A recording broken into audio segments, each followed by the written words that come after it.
Hello and welcome everyone to V V studies. आज हम research methodology की 5th यूनिट के दो इंपॉर्टेंट टॉपिक पढ़ने वाले हैं, that is parametric test and non parametric test. So basically अभी तक हमने अपने डेटा को एनालाइज करना सीखा है, डेटा का वेरिएंस समझना सीखा है, डेटा को कलेक्ट करना सीखा है, बट उस डेटा को एनालिसिस कैसे करना है, उस डेटा को टेस्ट कैसे करना है। सो बेसिकली डेटा को टेस्ट करने के दो तरीके होते हैं, that is parametric test and non parametric test.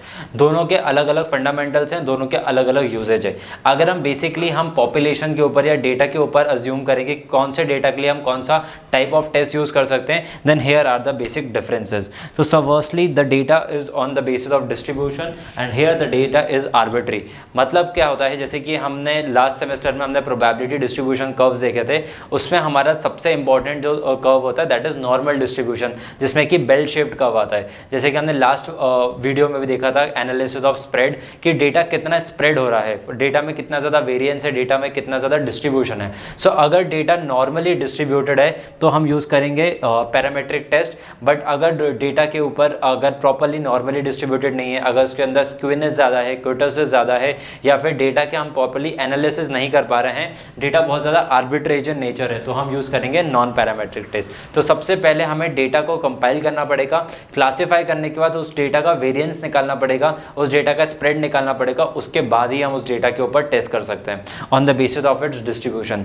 Next is distribution on the basis of nominal scale और test on the basis of nominal scale. Basically दो तरीके के स्केल होते हैं, एक होता है नॉमिनल स्केल और दूसरा होता है ordinal scale.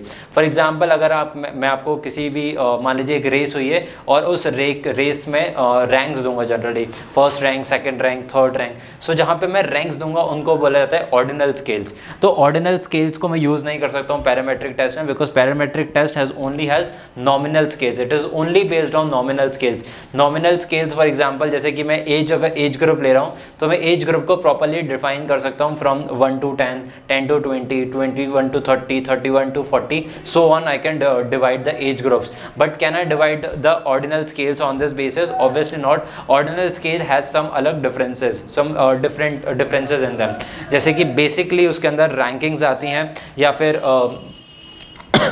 Sorry generally scale basis पे होता है। For example good, average, very good, excellent, these are the basic scales of ordinal scales. So ordinal और नॉमिनल स्केल्स दोनों के लिए यूज हो सकता है नॉन पैरामेट्रिक टेस्ट, बट अगर सिर्फ मेरा डेटा नॉमिनल स्केल्स में है तो फिर मैं यूज करूंगा parametric test and if the distribution is normally distributed. Next is the data is very powerful. अगर हम नॉन पैरामेट्रिक टेस्ट को यूज कर रहे हैं सो उससे जो हमें कंक्लूजन्स मिलेंगे वो कंक्लूजन्स बहुत ज़्यादा एक्यूरेट नहीं होंगे, उनका प्रिसीजन ज़्यादा नहीं होंगे, एरर के चांसेस बहुत ज़्यादा रहेंगे। सो अगर आपके पास ऑप्शन अवेलेबल है, if the data is normally distributed, if the data has nominal scale, तो आपको हमेशा पैरामेट्रिक टेस्ट ही यूज करना चाहिए, because in the parametric test the parametric test is very powerful in nature, where is non parametric test is not at all powerful. उसके अंदर error के chances बहुत ज़्यादा यूज होते हैं, बहुत ज़्यादा चांसेस होते हैं उसके। हम नॉन पैरामेट्रिक तभी यूज करते हैं जब हमारे डेटा के बारे में हमें बहुत ज़्यादा जानकारी नहीं होती है, एंड बेसिकली जो स्केलिंग होती है उसकी वो ऑर्डिनल स्केलिंग पे होती है। Next is complete information of the population and here it is the incomplete information about the population. जब हम पॉपुलेशन को डिटरमाइन करते हैं, जब हम पॉपुलेशन को एनालाइज करते हैं, तो अगर हमारे पास पूरे पॉपुलेशन के बारे में ऑलरेडी नॉलेज अवेलेबल है या फिर हम डेटा कलेक्ट कर सकते हैं from primary source, from secondary source, अगर if it is possible to collect the data from both the sources, then we can apply parametric test. But if we don't know about the population, अगर हमें population के बारे में पता ही नहीं है तो हम पॉपुलेशन से सैंपल कैसे बनाएंगे।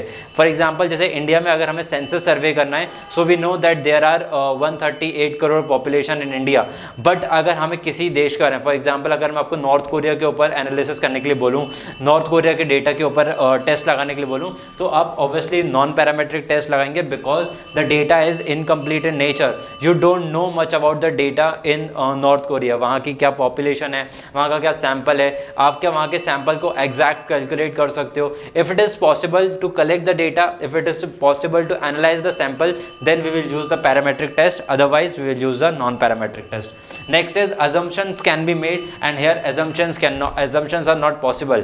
assumptions कहाँ पे आप लगा सकते हो, किसी चीज़ को आप कैसे assume कर सकते हो जब आपके पास उसके पास्ट डेटा अवेलेबल हो। फॉर एग्जाम्पल अगर एज एन ऑर्गेनाइजेशन हम देखें कि आपको मार्केटिंग इस साल मार्केटिंग एक्सपेंडिचर कितना करना है, तो आप मार्केटिंग एक्सपेंडिचर किस बेसिस पे करोगे, आप कंट्री की जीडीपी ग्रोथ देखोगे, आप अपने सेक्टर की ग्रोथ देखोगे। फॉर एग्जांपल अगर हम ऑटोमोबाइल सेक्टर की बात करें और हम टाटा मोटर्स की स्पेसिफिकली बात करें, तो टाटा मोटर्स को अगले फाइनेंशियल ईयर में कितना मार्केटिंग एक्सपेंडिचर करना चाहिए, ये किन चीज़ों पे वैलिड होगा। फिर सबसे पहले हम उसका कंपनी का पास्ट परफॉर्मेंस देखेंगे कि पास्ट परफॉर्मेंस जो 2021, 2020, 2019 में उनका परफॉर्मेंस कैसा रहा है, कैसी उनकी सेल्स ग्रोथ रही है, मार्केटिंग उन्होंने किस तरीके से करी है और मार्केटिंग उनके किस तरीके से फंडामेंटल्स रहे।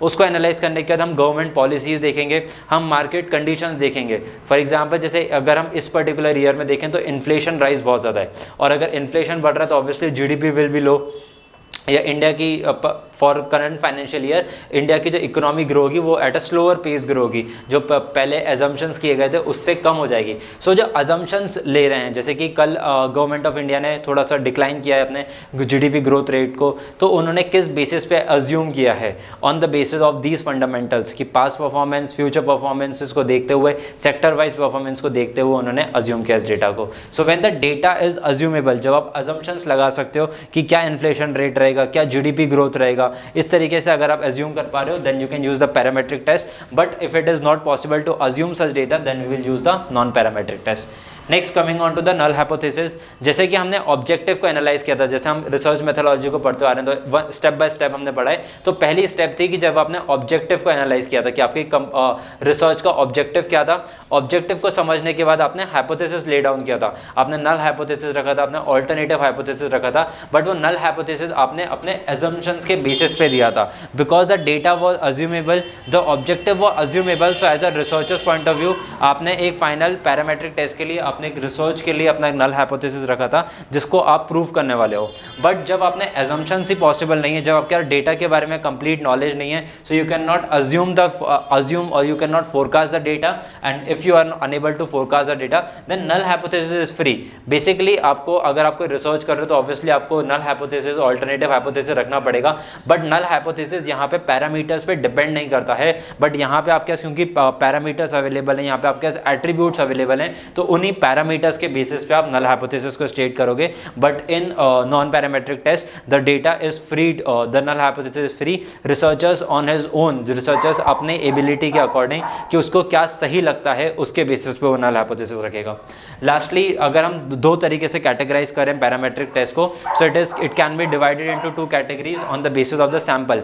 अगर आपका सैंपल साइज बहुत छोटा है, सैंपल साइज छोटा होने का मतलब है when n is less than और इक्वल टू 30, मतलब जो आपने सैंपल साइज लिया, मान लीजिए आप अपने स्कूल या कॉलेज में कोई रिसर्च कर रहे हो और उसमें सिर्फ आपने 30 लोगों से डेटा कलेक्ट किया है या फिर 30 से कम लोगों के ऊपर डेटा कलेक्ट किया है। जनरली अगर आप किसी सामान की टेस्टिंग करते हो या फिर एक at a very nominal scale अगर आप करना चाहते हो and at a very small scale अगर आप टेस्टिंग करना चाहते हो, तो आप नंबर ऑफ ऑब्जर्वेशंस कम लेते हो। जैसे कि अभी एक कैंसर की एक ड्रग के ऊपर टेस्टिंग चल रही है जिसमें वो ऑब्वियसली उसने क्योर किया है, काफ़ी ज़्यादा ये न्यूज़ में आया था and it was a very positive news. But उसके लिए जो सैंपल यूज़ किया गया था that sample size was only 30, जहाँ पे 30 लोगों को ही लिया गया था सैंपल में, तो उस सैंपल के लिए हम लगा सकते हैं टी टेस्ट। बट अगर हमारा सैंपल साइज बड़ा है, when n is larger than 30, for example अगर आप किसी बड़े ऑर्गेनाइजेशन, बड़े वेयर हाउस में टेस्टिंग करने वाले हो, ऑडिट करने वाले हो, जैसे कि मान लीजिए आप एक किसी बल्ब कंपनी में गए, वहाँ पर आप देखना चाहते हो कितने बल्ब सही बने, तो उसके लिए आप एक लार्जर सैंपल यूज करोगे because the population is very large. जब आप एक अगर किसी भी मैन्युफैक्चरिंग यूनिट की बात करें, जैसे फिलिप्स की अगर बात करें, तो फिलिप्स एक बार में लाख और more than lakh of units बनाता है। जब वो इतना बड़ा प्रोडक्शन कर रहा है तो उसके लिए आपको सैंपल जो चुनना रहेगा वो obviously that will be more than 30। तो ऐसे डेटा के लिए आप टेस्ट कौन से यूज कर सकते हो? F test, Z test and ANOVA test. ANOVA we will determine in the next unit, जब हम नेक्स्ट टॉपिक नेक्स्ट वीडियो में पढ़ेंगे तो उसमें हम एनालिस्ट एंड अनोवा को अच्छे से समझेंगे। But F test, Z test and T test we have already covered in the first semester, जहाँ पे आपको तीनों के किस तरीके से क्या फॉर्मुलेज होते हैं, क्या एप्लीकेशंस हो सकती हैं, that is already explained in first semester. अभी हमें सिर्फ उसके कैरेक्टरिस्टिक समझने हैं।